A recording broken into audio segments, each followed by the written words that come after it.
Hello friends, welcome to my channel.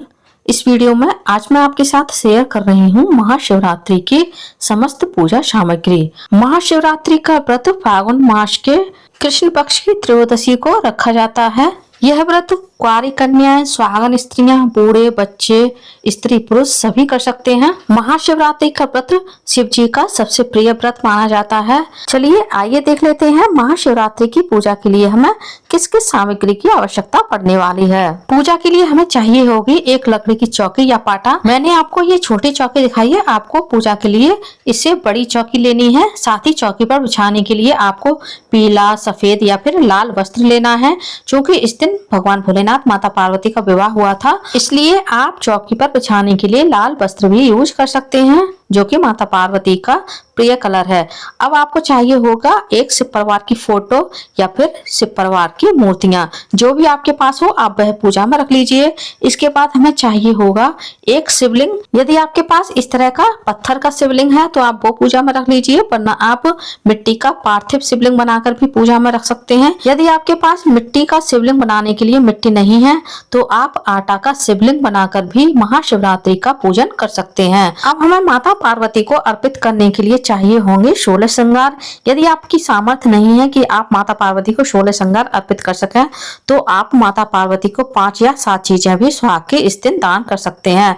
इस दिन माता पार्वती को सुहाग दान करने से माता पार्वती प्रसन्न होती हैं और आपके सुहाग की रक्षा करती हैं। शिव जी की पूजा में पंचामृत से अभिषेक करने का विशेष महत्व माना जाता है। अलग अलग मनोकामना के लिए अलग अलग चीजों से अभिषेक किया जाता है। पंचामृत में आपको लेना है गंगा जल, दही, दूध, शहद, घी और शक्कर। इन सभी पांचों चीजों को मिला करके पंचामृत तैयार किया जाता है। अब हमें कलश स्थापना के लिए एक कलश लेना है। ये कलश आप तांबे का, पीतल का या फिर मिट्टी का भी ले सकते हैं। साथ ही हमें कलश के मुख पर एक पूर्ण पात्र रखने के लिए एक कटोरी भी चाहिए होगी। ये सारी चीजें यदि आप एक साथ रख करके बैठेंगे तो आपको पूजा में इधर उधर भागने की आवश्यकता नहीं पड़ेगी। अब हमें कलश के मुख पर रखने के लिए लेना है एक घी का या फिर तिल के तेल का दीपक। अब हमें एक और कलश चाहिए होगा भगवान को जल का भोग लगाने के लिए। साथ ही शिव जी को तिलक करने के लिए हमें लेना है पीला चंदन। माता गौरी के लिए हमें चाहिए होगा कुमकुम।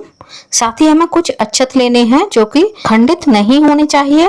अक्षत हमें थोड़े से ज्यादा लेने हैं, क्योंकि जब हम कलश स्थापना करेंगे तो कलश के नीचे आसन देने के लिए भी हमें अक्षत चाहिए होंगे। अब हमें लेनी है मौली, जिसे हम कलश के कंठ पर बांधेंगे। साथ ही हम भगवान को वस्त्र रूप में अर्पित करेंगे। साथ ही हमें लेने हैं 2 जनेऊ, गणेश जी के लिए और शिव जी के लिए। आप चाहें तो दोनों जनेऊ पीले भी ले सकते हैं और आप चाहें तो दोनों जनेऊ सफेद भी ले सकते हैं। अब हम पूजा के लिए लेंगे इत्र, कुछ धूप बत्ती और हमें पूजा के लिए चाहिए होंगे कुछ दक्षिणा स्वरूप पैसे। यह पैसे आप अपनी श्रद्धा के अनुसार कम या ज्यादा ले सकते हैं। साथ ही दीपक जलाने के लिए हमें चाहिए होगी एक माचिस। आरती के लिए हमें लेना है कपूर। अब हमें पूजा के लिए लेनी है हल्दी, सुपारी और एक सिक्का। एक हल्दी, सुपारी और सिक्का हम कलश में डालेंगे और एक हल्दी, सुपारी हम पूजा में गणेश जी को अर्पित करेंगे। इसके बाद हमें पूजा के लिए चाहिए होगा कुछ भोग। मैंने मावा की मिठाई ली है। आपको कुछ ऐसा भोग भगवान को इस दिन लगाना है जिसे आप स्वयं भी प्रसाद स्वरूप भगवान के भोग को व्रत में ग्रहण कर सकें। फल में मैंने केला और संतरा लिया है।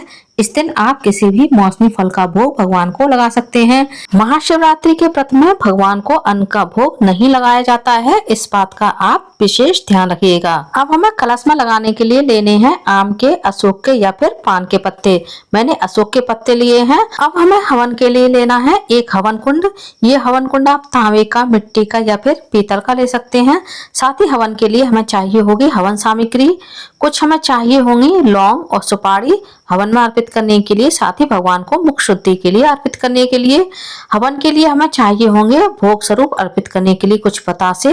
अब हमें लेने हैं कुछ फूल। फूलों में मैंने गेंदा के फूल लिए हैं। शिव जी के लिए मैंने सफेद फूल लिए हैं और गौरी मैया के लिए मैंने गुलाब के लाल फूल लिए हैं। साथ ही हमने शिव जी के लिए लिए है भांग, समी पत्र, धतूरा, बेलपत्र और दुर्वा घास। यदि आपको इनमें से कुछ सामग्री पूजा के लिए नहीं मिलती है तो आपको परेशान होने की आवश्यकता नहीं है।